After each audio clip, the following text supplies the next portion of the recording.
अच्छा, धुरंधर बनाने वाले ना एक्सपोज हो चुके हैं, मैं बता रहा हूँ आपको। क्या बात कर रहे हैं? बिल्कुल सही बात कर रहा हूँ मैं, क्योंकि पहले फिल्में बनाने का जो फॉर्मूला होता था वो बड़ा सिंपल होता था कि फिल्म बनाओ ऐसी जो सबको अच्छी लगे, सब लोग देखने जाएंगे। लेकिन अब आदित्य धर ने और धुरंधर के मेकर्स ने फॉर्मूला चेंज कर दिया। उन्होंने सोचा कि फिल्म ऐसी बनाओ जो 4-5 लोगों को अच्छी ना लगे, उनमें से 3-4 लोग देश के हैं और 1-आध लोग देश के बाहर के। तू समझा?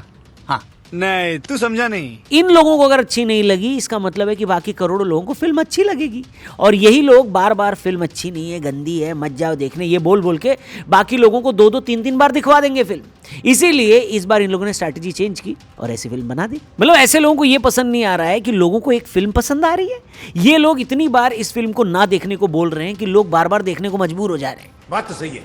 मतलब आदित्य धर ने सिनेमा वर्ल्ड में वही किया है जो किसी भी अच्छे कंटेंट क्रिएटर से एक्सपेक्ट किया जाता है। मतलब एक अच्छी फिल्म दो जिसका नैरेटिव स्ट्रांग हो, जो कमर्शियली अपीलिंग हो, और सबसे ज्यादा जरूरी कि फिल्म प्रो इंडियन हो। बस यही बातें इन सो कॉल्ड सूडो इंटेलेक्चुअल्स और वॉनाबी न्यूट्रल्स लोगों को पसंद नहीं आ रही। अब धुरंधर पर तो हमने काफी बात कर ही ली है, लेकिन अब जो हो रहा है उसको देखने के बाद जरा इन दोगले लोगों की प्रॉब्लम रिविजिट करने की कोशिश करते हैं। इसलिए वीडियो पूरी देखना, पसंद आए तो चैनल को जरूर सब्सक्राइब करना। तो दोस्तों, पता है इन लोगों की प्रॉब्लम क्या है? वही जो किसी नार्सिसिस्ट या आत्ममुग्ध इंसान की होती है। वो अपने आगे कुछ देख ही नहीं पाता, जिनको अपने नैरेटिव के आगे सब कुछ प्रोपेगेंडा लगता है। जब आप एक लंबे टाइम तक एक ही तरह की बातें करने वाले और अपने ही जैसे सोचने वालों के साथ रहते हैं, तो वो आपके अराउंड एक इको चेंबर बना देते हैं, जहां आपको अपनी ही आवाज अलग अलग जगहों से सुनाई देती है और आपको लगता है कि आपका ही ओपिनियन एक फैक्ट है, जबकि असल जिंदगी में ऐसा होता नहीं। जब आप रियलिटी में आते हैं तो आपको सब कुछ प्रोपेगेंडा लगने लगता है। ये उन लोगों पर भी लागू होता है जो बड़े बड़े पॉडकास्ट में जाकर खुद को क्रिटिकल थिंकर बोलना पसंद करते हैं। असल जिंदगी में ऐसे लोग अपना थोड़ा भी क्रिटिसिज्म झेल नहीं पाते। क्रिटिकल थिंकर छोड़िए, बिना टेलीप्रॉम्प्टर देखे इनसे खुद का ओपिनियन नहीं दिया जाता। बताओ, यहाँ ईगो भी एक बड़ा रोल प्ले करती है दोस्तों। जहां जब किसी नॉर्मल यूट्यूबर को उसकी औकात से ज्यादा लेजिटिमेसी मिलने लगती है, तो वो खुद को पॉप कल्चर वर्ल्ड का मसीहा समझने लगता है।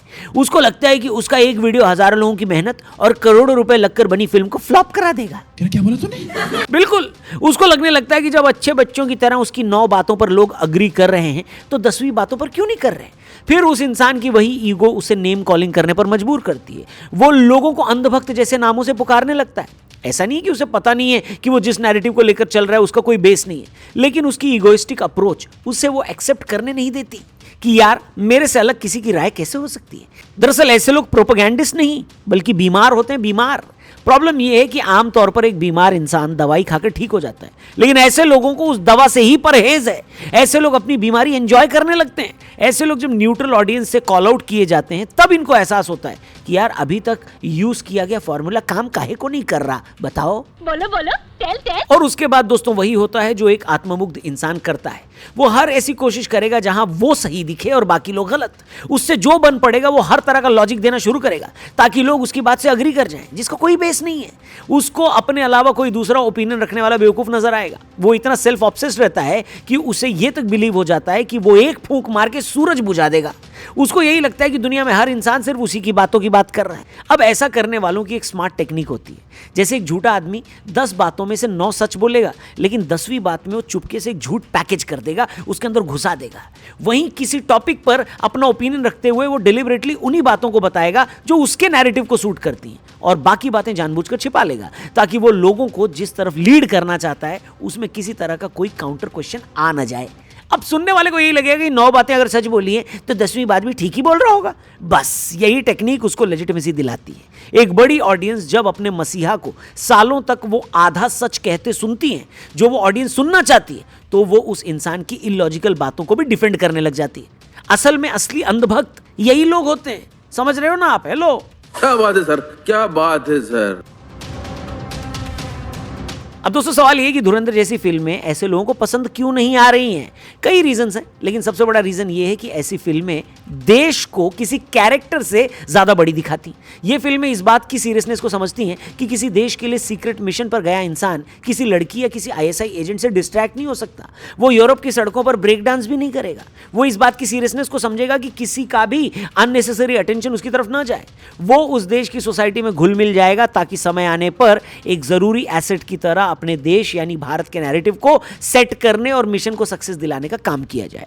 जब आप इतना रियलिस्टिक अप्रोच रखते हैं तो आप उस कन्वेंशनल फिल्म मेकिंग से अलग कुछ बना देते हैं जो एक ऑलरेडी एक्सेप्टेड टेम्पलेट था।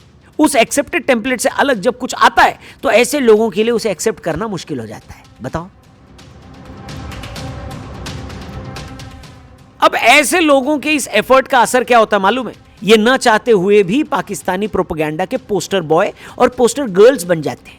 ध्यान से देखिए कि धुरंधर फिल्म पर पाकिस्तान क्या बोल रहा है। पाकिस्तान का कहना है कि ये एक इंडियन प्रोपेगेंडा है और इन वॉनबी इंटेलेक्चुअल्स का भी तो यही कहना है कि ये प्रोपेगेंडा है। पाकिस्तान क्या बोल रहा है कि ये कहानी झूठी है, इसमें थोड़ा सा भी सच नहीं है। और ये लोग भी वीडियो बना बना के यही बोल रहे हैं कि इसमें कुछ भी सच नहीं है। पाकिस्तान क्या बोलता है कि भारत की सरकार इससे अपना PR करवा रही है और ये लोग भी एग्जैक्टली यही बात बोल रहे हैं। मतलब अब जब इतनी सिमिलैरिटी होगी पाकिस्तान और इन चूट यूबर्स में तो भाई सवाल तो पूछा जाएगा कि भैया ये इतना भाईचारा काय को आ रहा है आपका और उनका है? दोस्तों, एक स्पाई फिल्म में हम अपने जासूसों को युगांडा का दुश्मन तो दिखाएंगे नहीं, पड़ोसी देश में ही दिखाएंगे, जिसका एक डॉक्यूमेंटेड प्रूफ भी हमारे पास है कि भाई देश के अंदर हुए आतंकी हमले उसी देश ने कराए हैं, पड़ोसी मुल्क ने कराए हैं। अब ऐसे चूट यूबर्स की प्रॉब्लम ये है कि पाकिस्तान को इतना डीमोनाइज क्यों किया गया? भाई इसलिए क्योंकि वो राक्षस है, वो पागल है, वो डीमन है। ये अमन की आशा के कबूतर उड़ा के हमको क्या मिलेगा?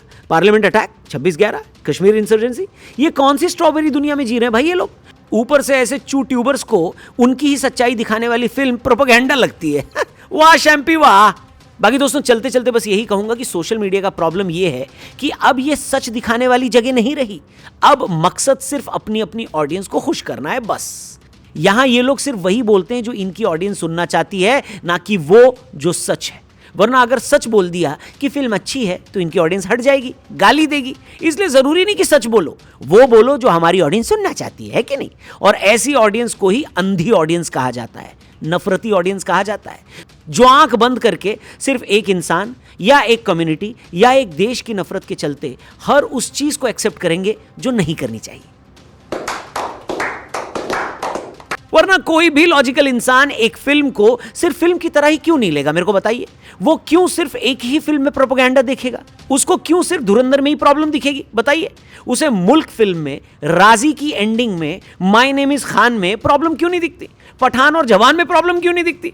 क्योंकि ऐसे सो कॉल्ड चूट यूबर्स को ऐसी फिल्मों में अगर प्रॉब्लम दिखने लगी तो इनकी ऑडियंस इन्हें रिजेक्ट कर देगी और सारा खेल ही अपनी बनी बनाई ऑडियंस को खुश करने का है। इसलिए हेलो, दूसरों को अंधभक्त बोलने का मतलब है कि आसमान की तरफ मुंह उठाकर थूकना, जहां एंड में थूक कहां गिरता है वो बताने की जरूरत तो नहीं है कि नहीं?